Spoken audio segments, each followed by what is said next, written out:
Good morning to all my friends and family, and welcome to this episode of Jim's 5am Club. As you can see, it's an overcast day today here in Sydney town. It's been raining in the city. It was quite fine when I left home, so fine that I decided not to bring an umbrella. But that looks like it could be a bit of a mistake today.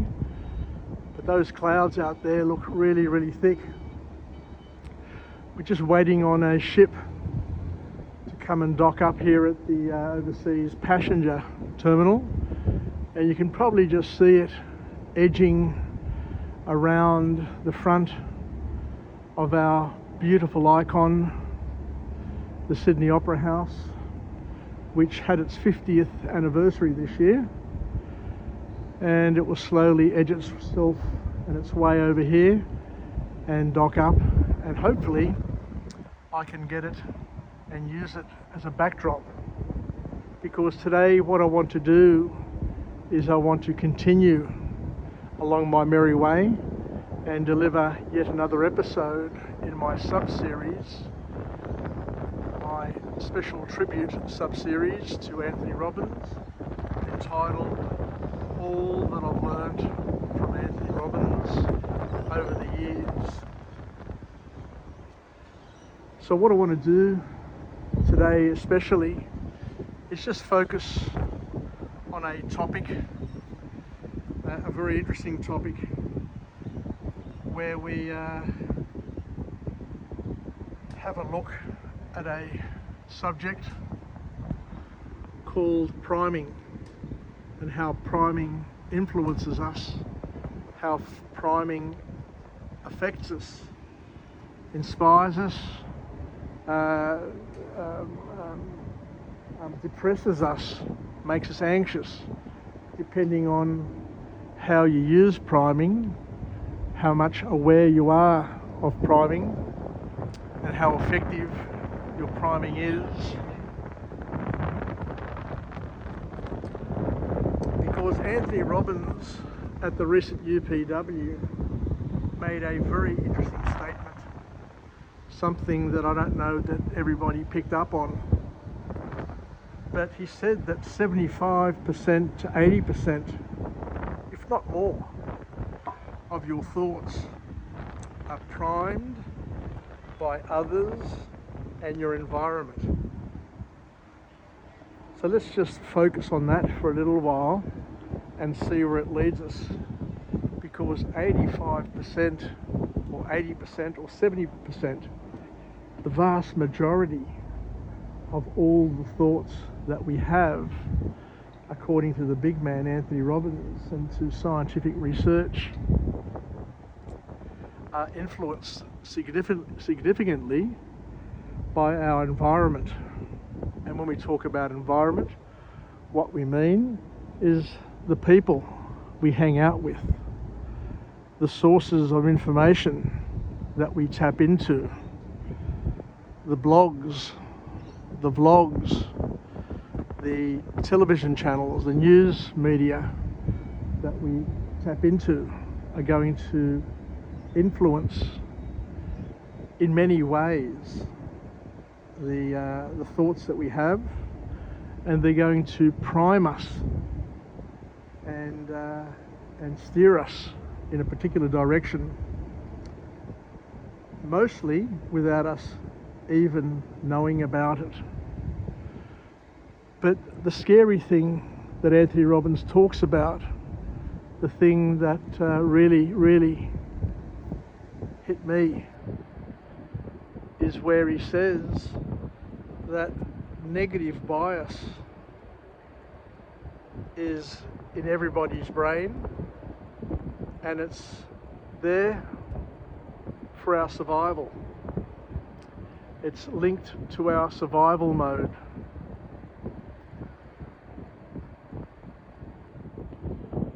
So what we're saying there is that in order to survive historically, what the brain did was it scanned the environment it scanned the universe, looking for evidence to support the notion that we were in danger, or we were in, immediate danger.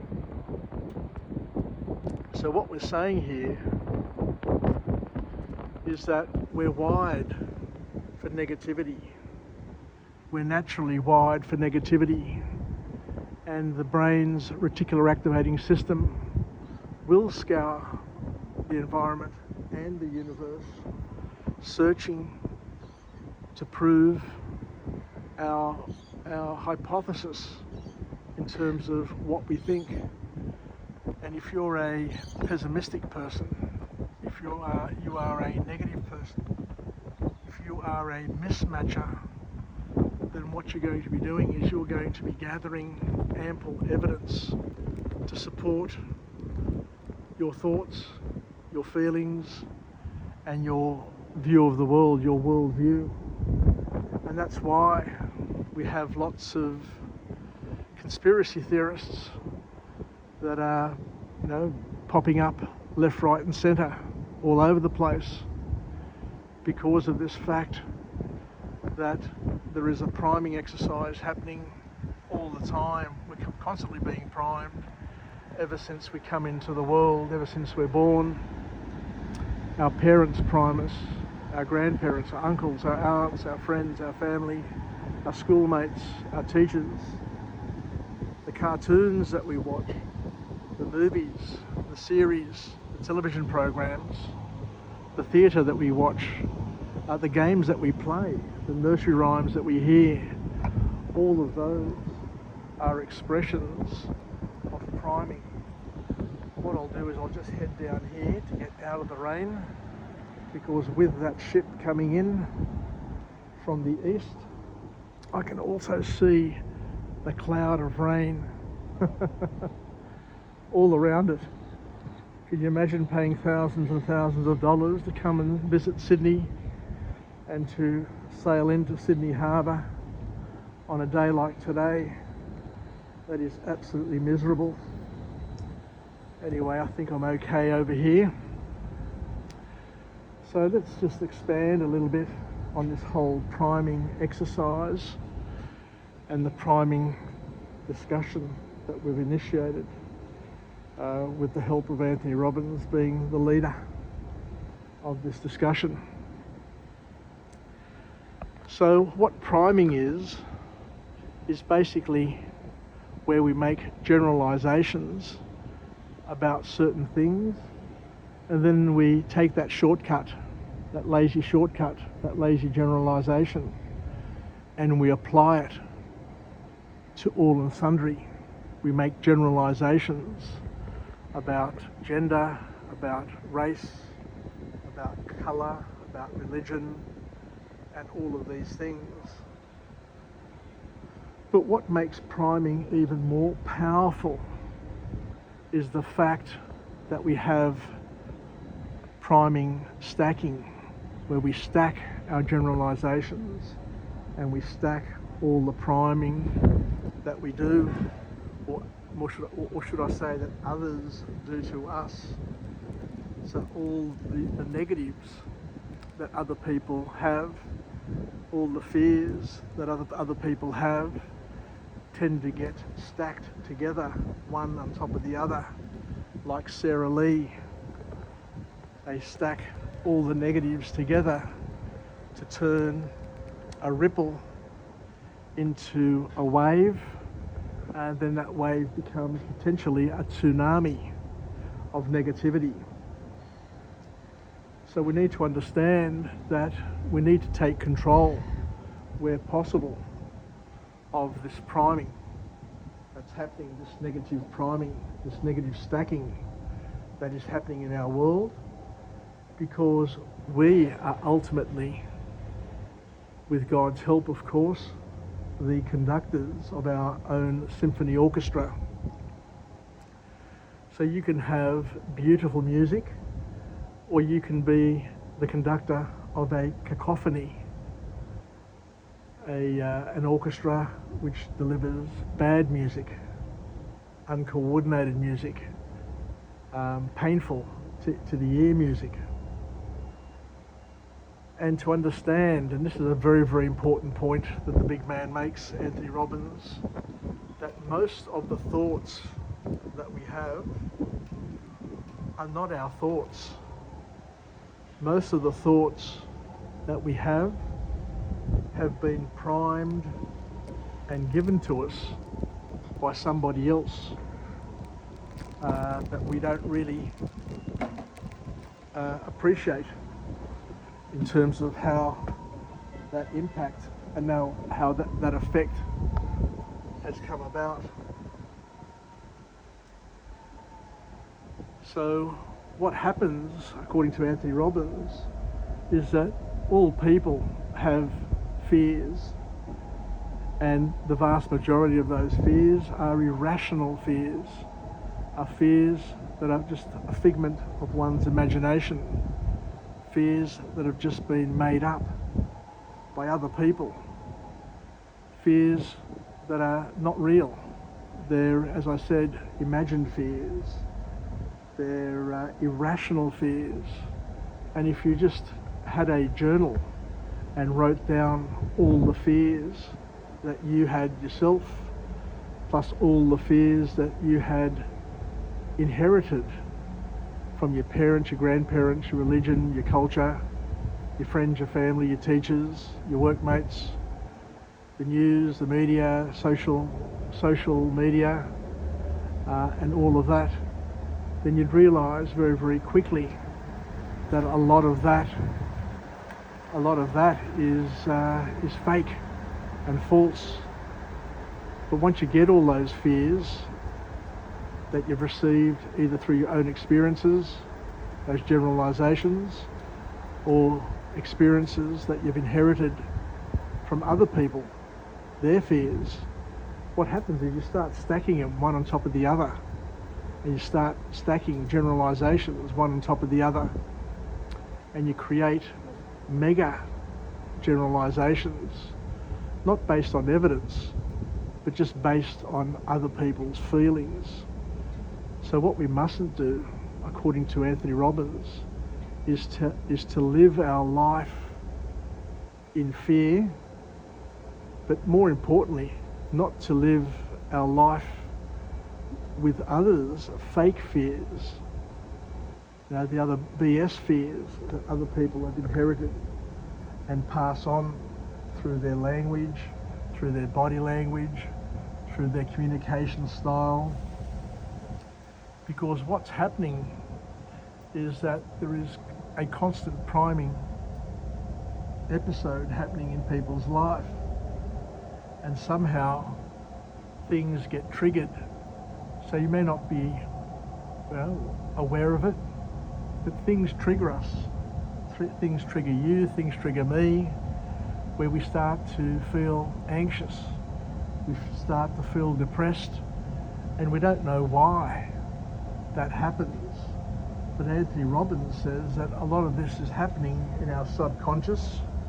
A lot of this has been initiated by our environment, the people we hang out with, the stories we tell ourselves, other people's stories that have been imposed on us. And we need to take time to investigate. We need to take time to have a look in great detail at what is happening around us and how it's affecting us. Because each culture, each religion, each family, each school, each workplace, each group of friends have a set of generalizations that they infect others with. And this type of infection is what we call priming, because what you keep on repeating to yourself, what you keep on thinking about, actually becomes who you are, and you become branded with those fears, you get branded with those thoughts, you get infected with those fears and thoughts, and by doing it over and over again and just accepting it without challenging it means that at the end of the day, it's going to impact you in more ways than what you ever thought possible. So what we need to do is take control of our own priming, is what Anthony Robbins says. And that's what leaders do.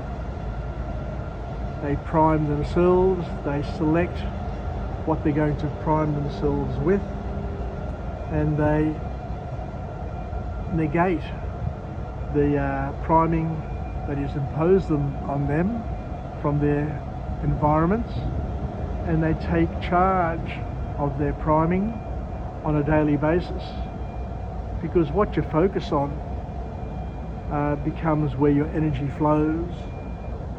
And the key message from Anthony Robbins is that we need to prime ourselves. We need to infect ourselves with things, with ideas, with concepts that are productive and empowering, rather than disempowering and unproductive. We need to take ownership of ourself and our mind, and we need to have a guard present at all times, because if you're not careful, what Anthony Robbins says is that if you have an open mind, then what potentially can happen is that you can fall victim to other people's primings, OPP, other people's priming. And what we're saying here is that that could be good or it could be bad. If other people are priming you and pumping you up and making you stronger, better, they're bending you, they're stretching you like a peer group in a productive way, in an empowering way, then that's good. But if people are priming you in a negative way and stacking that priming one on top of the other and creating stories one after the other that create fear, uncertainty and doubt, then that's not good for you. And it's not good for your children, it's not good for your family, and it's not good for your future generations either. So the key message from Anthony Robbins is that we need to take action and stand guard at our minds, because if you don't, if you have an open mind, an unguarded mind, what eventually will happen is that your mind, your brain will end up becoming a rubbish tip for everybody else's garbage. It'll become a rubbish tip for everybody else's priming. It'll become a rubbish tip for everybody else's conspiracy theory. Because as we know, once you go down a rabbit hole, then with social media and the internet, then it feeds upon itself, and before you know it, you've lost control of your cognitive capacity, and you no longer have the ability to have the cognitive dissonance to separate fact from fiction, and then you get immersed in the rubbish that other people project and share on social media, rubbish that is not going to empower you, rubbish that is not going to make you stronger, but all it's going to do is it's going to feed your fear, uncertainty and doubt, and lead you down a negative path.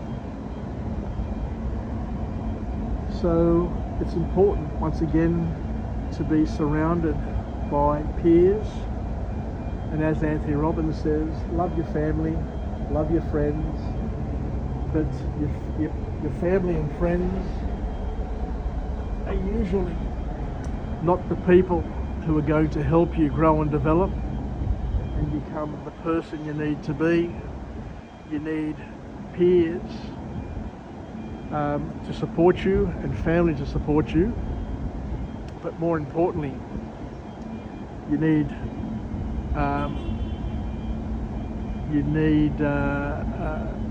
peers to bend and stretch you and and challenge you is the key message. So there you go. Thank you very much for joining me on this episode of Jim's 5am Club, where I take a journey and express some of the learnings that I've taken from Anthony Robbins. And today we examined priming. And from a Christian perspective, what we need to understand is whilst a lot of people talk about priming and how important it is, it's always been available to us.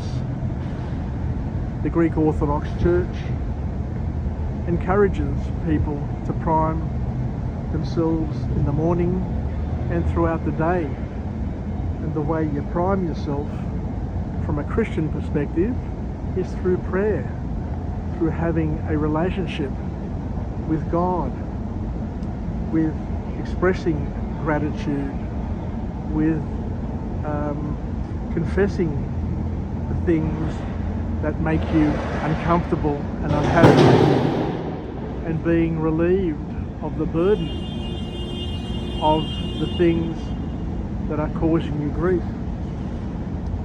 So what we're saying here is that you can prime yourself from a Christian perspective on a daily basis through prayer, through having a relationship with a spiritual father, through having a relationship with God, and through seeing the world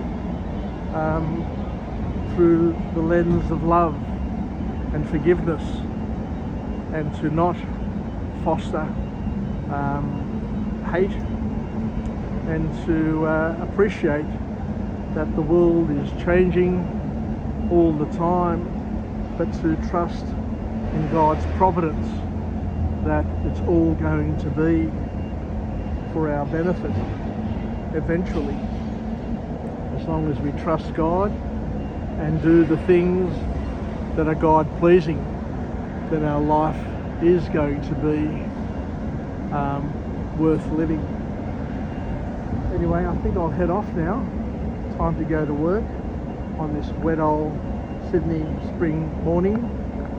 And thank you once again, and I look forward to coming to you from a different place with a different message of empowerment as I slowly but surely add to the tally, add to the 365 videos that I want to put together to honour the big man Anthony Robbins by capturing and documenting all the lessons, all the things that I've learnt from Anthony Robbins over the years.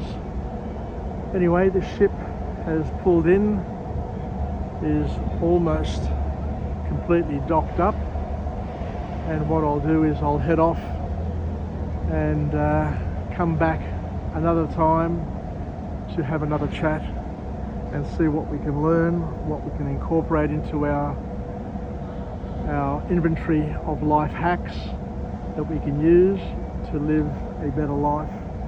Take care, Yassas, and bye for now.